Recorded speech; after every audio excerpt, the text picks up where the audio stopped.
All right, today we're gonna bring a large LED wall LED light, very secure, waterproof. If you guys can see it, LED lights are embedded in the, this is plastic, it's not glass, all right?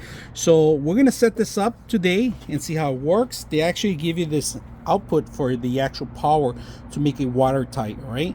And to open it up, you need to remove the 4 screws to make sure you pick it up. Make sure you remove the seal to keep it waterproof. All right, so we're gonna open it up and start setting it up. You open up, it's very simple. The control modules here, and you're gonna require these lights to be connected. You got your hot, your neutral, and your ground. All right, so we're gonna set these up, and we're gonna punch the hole here so we can make it water seal.